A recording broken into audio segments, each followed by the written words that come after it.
Okay, so if you've been anywhere near a bookstore, or let's be real, the internet lately, you have definitely heard the roar of Fourth Wing. This book is an absolute global phenomenon. So what's the deal? What is it about the world of Navarre and its ridiculously brutal war college that has everybody completely hooked? Well, let's break it down. And this right here, this isn't just some cool, edgy tagline. It's literally Article 1, Section 1 of the Dragon Riders Codex.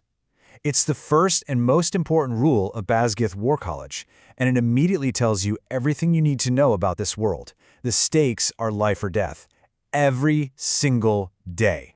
At the very heart of this insane world is our main character, Violet Sorrengail. And she is facing a decision that will either define the rest of her life or, end it. But here's the twist. It was never her choice to make in the first place.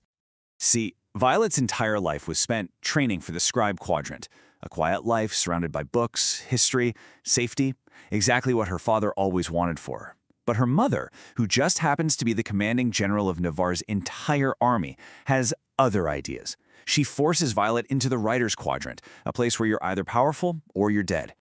And this is a huge problem, because Violet is pretty much the exact opposite of a warrior. She's described as small, fragile, her bones are literally brittle. So for her, being thrown into the deadliest school on the continent isn't just a challenge, it's a death sentence. So now, she's been forced down a path she never wanted, and survival becomes the one and only goal. But you gotta understand, Basgiath War College isn't a school in the way we think of one. It's a crucible, and it's designed specifically to find the weak and burn them away. And I mean that literally. Just to put it into perspective for you, on the very first day during the very first test just to get inside the quadrant, about 15% of the candidates die. That's before they've even seen a single classroom or a single dragon. This brutality starts right away with the first test, the parapet. Just imagine a slick, winding stone bridge, no handrails, hundreds of feet up in the air. The only thing between you and a very long fall is your own sense of balance. For a lot of candidates, it's not just their first test, it's their last. It would be one thing if the only dangers were the trials themselves, but at a place like Basgiath, the person walking right behind you on that parapet is often a much bigger threat than the fall. The dangers just come at you from every single direction. Your fellow cadets will literally try to kill you in your sleep, and the instructors just look the other way. The official trials are designed to be lethal, and even if you somehow manage to survive all of that, you still have to stand before the dragons, who will just incinerate anyone they don't think is worthy. No questions asked. But surviving your classmates and the college itself is only half the battle. The real test, the one thing that grants a rider their incredible power, is actually being chosen by a dragon. This whole event is called the threshing. After months of just trying not to die, the dragons finally show up to make their choice. It is the single moment where a human can be granted the ultimate power in this world, a magical bond with a dragon. As you can probably guess, the odds are not great. You have hundreds of candidates, all of them hoping and praying that out of all these incredible, massive dragons, just one of them will find them worthy. To be chosen by a single dragon is the absolute dream. But Violet Sorrengail, the girl that everyone was sure would die on day one, is different. She isn't chosen by one. She is chosen by two. The first is Tairn, this immense, powerful, and notoriously grumpy black dragon. And the second is Andarna, a small, mysterious, and incredibly rare golden feathertail. This bond unlocks the core magic of the world, a signet. Think of it like a unique superpower that's channeled directly from the dragon to the rider, and it's said to be a direct manifestation of a rider's inner self. It's basically their soul turned into a weapon. So you might be thinking this is all about surviving physical threats, right? Dragons, deadly trials, assassins.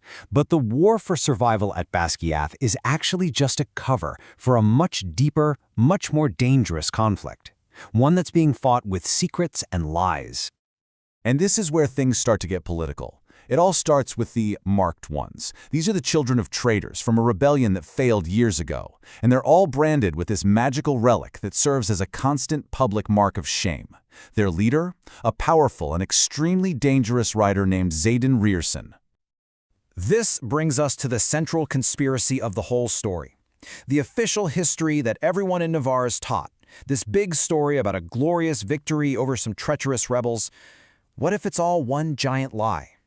This is where Violet's scribe training really kicks in. She starts putting the pieces together. She sees Xaden having these secret meetings. She finds a history book from her father with huge chunks of it blacked out, and she starts remembering these forbidden childhood stories about dark, mythical creatures called venin and their monstrous wyvern. All of these clues are pointing to a single, absolutely terrifying conclusion. A world-shattering revelation that proves the entire history of Navarre has been deliberately and violently rewritten. I mean, just look at the scale of this deception. The official story is that Navarre has been fighting a 400-year-long border war against a neighboring country. But the real war, the one Navarre's leadership is desperately trying to hide, is against a far older and far more dangerous enemy. The rebellion wasn't about treason at all. It was about trying to expose this lie. And the truth finally explodes out into the open at a remote border outpost. Those venin from the fairy tales, they are very, very real. They're these monstrous, magic-wielding beings who survive by draining the very life and magic out of the earth itself, leaving nothing but dust and death behind them. So let's quickly break down this hidden threat. You've got the venin, who are the intelligent, power-hungry dark wielders. They're the masterminds. And the wyvern? Those are their creations. Twisted, two-legged draconic monsters that they build for one purpose and one purpose only: total destruction. They're the terrifying army of this world's true enemy. And here it is, the ultimate takeaway. The entire purpose of Basgiath War College, the endless war, the sacrifice of thousands and thousands of riders, it has all been built on a foundation of lies, all designed to hide the real threat and keep the leadership's grip on power.